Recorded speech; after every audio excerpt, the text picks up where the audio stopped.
Galactic Standard Year 9078, Day 1. Entry 2314, 01A. Today marks the 500th standard year since the Great War's end. The war to end all wars, they called it. The conflict that solidified our standing in the universe. The one that made us gods. I remember the humans. A race of creatures so weak and fragile, with such brief and fleeting lifespans. They were a virgin race, nearly untouched by the wonders of the stars. We saw nothing more than a nuisance. Half-witted beings destined to live beneath the heel of our empire. Which is why their resilience surprised us. The humans fought with tenacity. An innate ferociousness that took even our most seasoned veterans by surprise. Their technology was crude and vastly underdeveloped, but they compensated with a persistence unmatched by any other race we had encountered. The war lasted longer than our calculations had predicted. The humans formed their so-called Solar Alliance, uniting their scattered worlds in a futile attempt to resist our might. It was a desperate attempt, one that failed to pay off. Our fleet was vast, and each Zar'keth soldier was armed with a lifetime of combat experience, equaling the span of 10 human lives. We annihilated the Alliance's resistance until they had no choice but to surrender, or face a complete eradication. I remember the day of surrender. It was a crowning moment of triumph, the culmination of nearly 8 standard years of struggle. We had forced the human diplomats onto their knees to sign the Treaty of Vega, a fitting end to their pathetic show of defense. We took what was rightfully ours, their worlds, their resources, and most of all their dignity. However, as I look back on these days with pride in my heart, a part of me yet wonders if we underestimated them. Humanity was weak, yes, but their shortcomings were overshadowed by their tenacity. The humans had survived where countless other races perished. An empire can rise and fall within the span of 500 years. Galactic Standard Year 9078, Day 92. Entry 2314, 03D. I cannot help but reflect on the cost of the war. We won, of course we had, but the price was steep. Far steeper than we had anticipated. Billions of Zar'keth lives lost, fleets reduced to scrap, and entire worlds we sought control of, once pristine, were forever scarred by the aftermath. I've been stationed on Carthac Prime for the past several standard decades, tasked with overseeing the nurture and training of our new recruits. Although at times mundane, it remains a position of honor, one of great importance and responsibility. Countless young Zar'keths look up to me as a mentor, a figure of authority symbolic of our grand empire's strength. Despite this, I sense something within them. A bright flame burning with restlessness, hungry for conflict. I recognize the sight all too well, but the recruits do not remember the Great War like I do. They look at the conflict as a distant legend, a mythic struggle of conquest. I cannot blame them. After all, they were but babes, still wrapped in their swaddling clothes, while I and countless other Zar'keths faced the human demons. They fail to understand the true cost of our victory. They do not recognize the sacrifices made to secure our standing as gods of the stars. Numerous intelligence reports have detailed human activity. They have not been idle. Over the past 200 standard years, they have rebuilt the remains of their shattered Solar Alliance, forging new relations with other races and species, native to their Milky Way galaxy. Their fleets are large, larger than before, and their technology has advanced. The vermin have learned from their defeat and prepare for the day to challenge our victory. They are fools. We Zar'keth remain the rightful rulers of the universe. Our empire no longer fears defeat. It was forged in conflict and tempered by the blood of our countless enemies. Humanity remains insignificant as a species, and cannot hope to challenge our unparalleled might. Galactic Standard Year, 1981. Day 76. Entry 2314. 05H. Tensions in the universe rise. Human expansion efforts have resumed from their 500 Standard Year hiatus.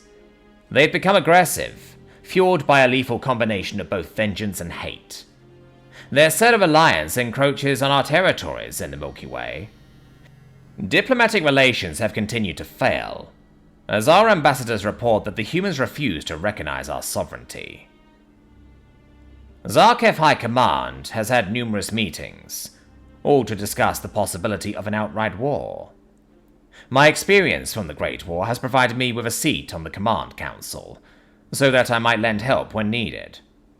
It is an honorable position, but yet the thought of another conflict, one of even larger galactic scale, burdens my mind.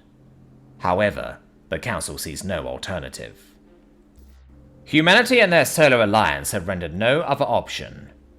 Their bold expansionism has led them to become conceited, overconfident in their warfare capabilities. They hold a blind faith in their abilities to challenge us. Once again, they prove themselves fools. Our empire remains the strongest it's been in our multi-millennia long history. Since the last conflict, our fleets have been provided ample time to rebuild and reforge, to become stronger and more powerful.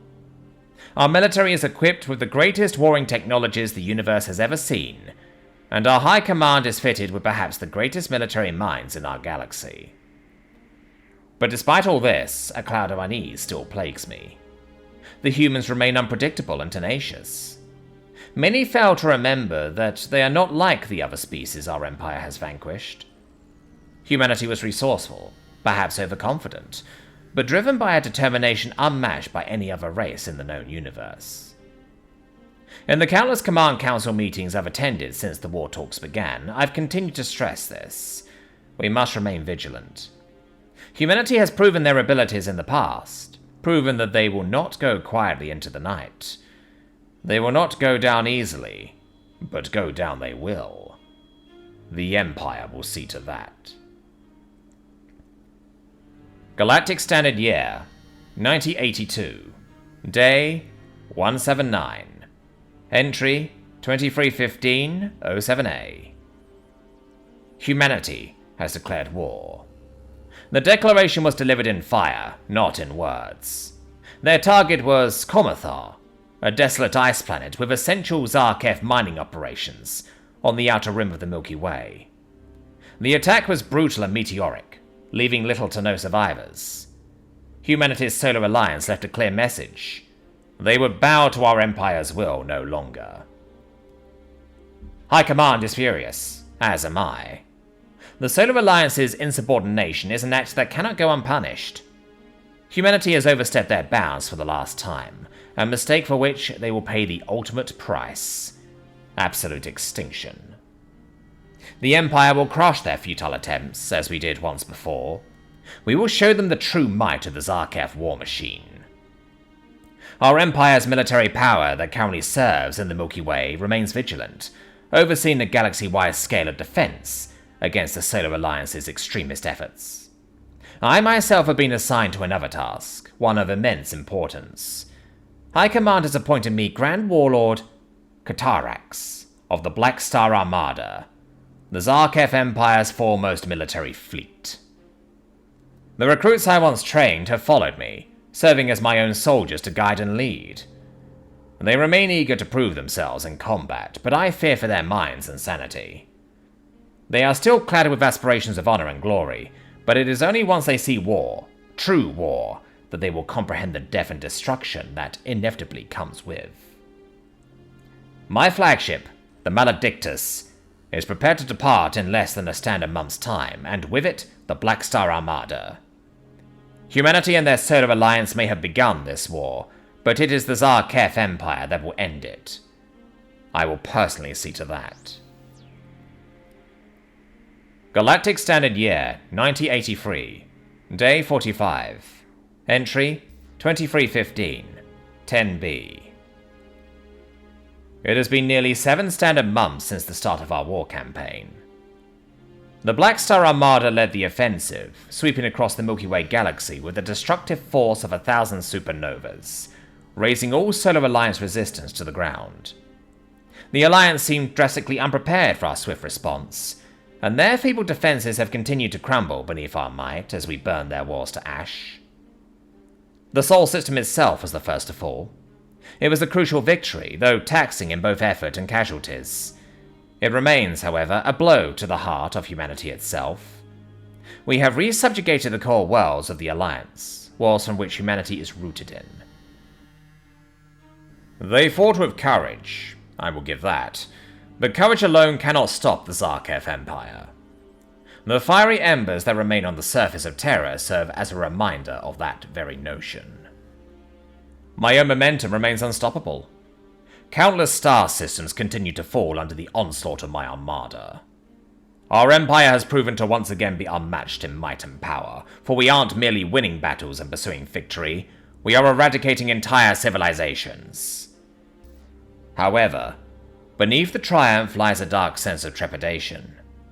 Humanity remains desperate, as always, but their multiple withdrawals have left a bitter taste in my mouth.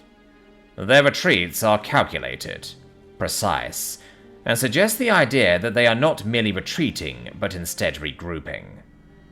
They've consolidated their forces in around numerous odd locations, in order to prepare for a last stand or counterstrike, I know not. I voiced my concerns to High Command, and have been advised to pursue caution as our war effort continues. But even after voicing them, I cannot shake the thrill of our conquests. Our empire pursues total control, and I have been gifted the opportunity to lead that glorious march. I will not lose sight of our victory. Galactic Standard Date, 1983, Day 341. Entry, 2315, 14G. I fear something is wrong. Our advance into the Milky Way still remains as dominant as it was when it began, but it has encountered a strange and unnerving resistance. Humanity has begun to employ new warfare strategies, suicidal battlefield tactics completely devoid of an intent to win. The Alliance's forces play an infuriating game of strike and retreat, leading us deeper and deeper into the heart of the Milky Way. These tactics seem to only serve the purpose of delaying our already inevitable conquest.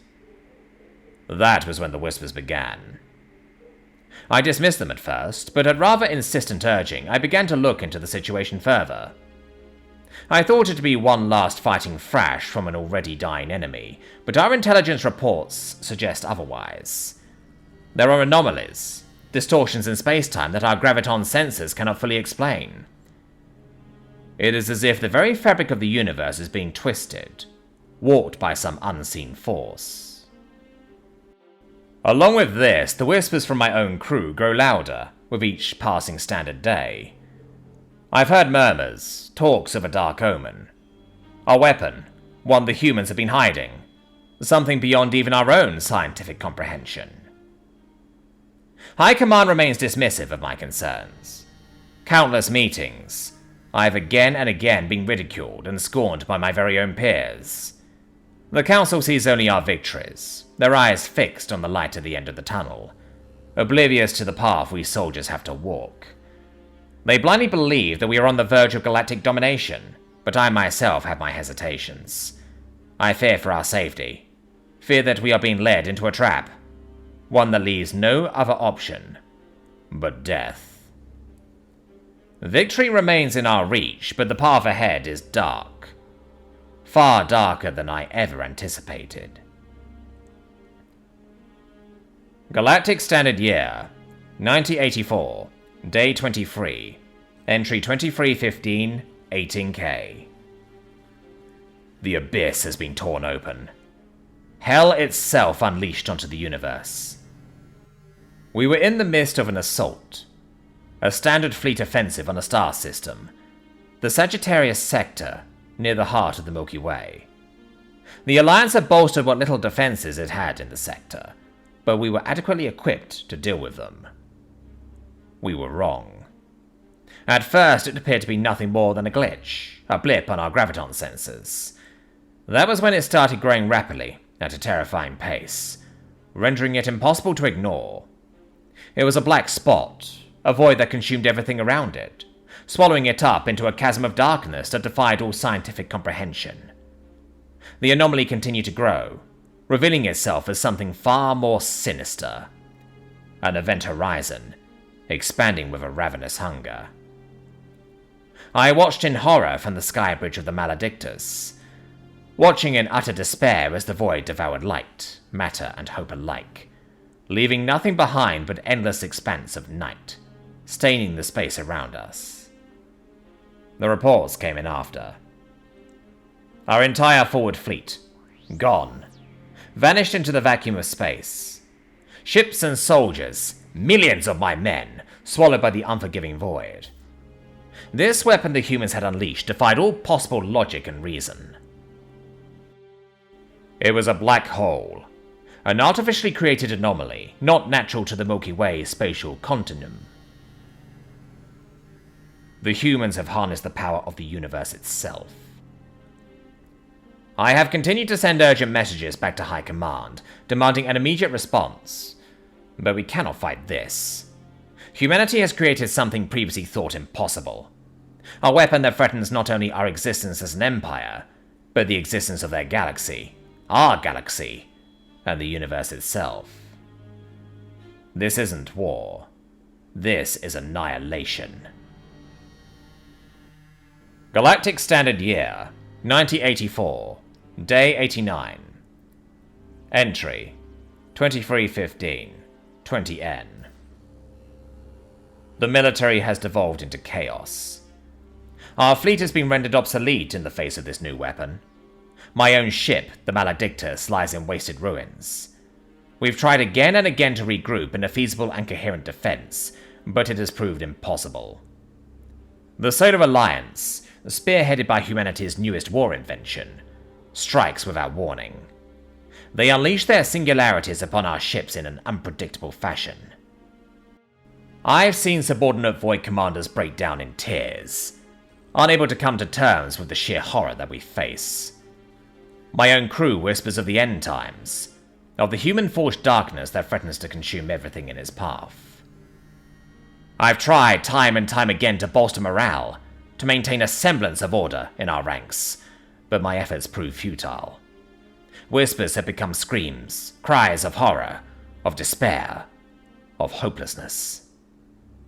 Humanity has single-handedly turned the tide in this war. No, I fear that is a drastic understatement. Humanity has redefined this war. They've ascended, become something beyond the bounds of what the Empire thought to be achievable. The Zar'keth Empire was supposed to be invincible. We foolishly thought ourselves gods, thought that the stars themselves were our birthright. We were meant to bring order and stability to a chaotic universe, but I wonder now if we were merely fooling ourselves all along. Humans have shown us the true nature of the universe, and it is not one that bends the knee to order and reason. It is chaos, a blanket of darkness hell-bent on consuming anything and everything in its path. I fear the end is coming, and there is nothing I can do to stop it. Galactic Standard Year, 1984. Day 89. Entry 2315, 25S. This will be my final entry. What little remains of the Zar'keth fleet have gathered together in the shattered remains of the Sol System, the last stronghold of Zar'keth expansionism in the Milky Way. The humans readily close in on us, their void weapons teeming to tear the remnants of our meager fleet apart. I find myself looking out into the vast expanse of space as I write this. As I gaze upon the stars, looking upon the worlds we once thought were ours, I wonder what will become of our race, of our people, of our empire. But I already know what will come to happen once we fall. Humanity will set their sights beyond their galaxy and onto our own. They will tear into our homeworlds with the same fervor in which we did theirs. There is no hope. There is no escape. There is no victory. I will die here. I know it. but I will die fighting, down to my very last breath, as all Zar'keth warriors vow to do. May the stars remember us, and may the abyss show us mercy.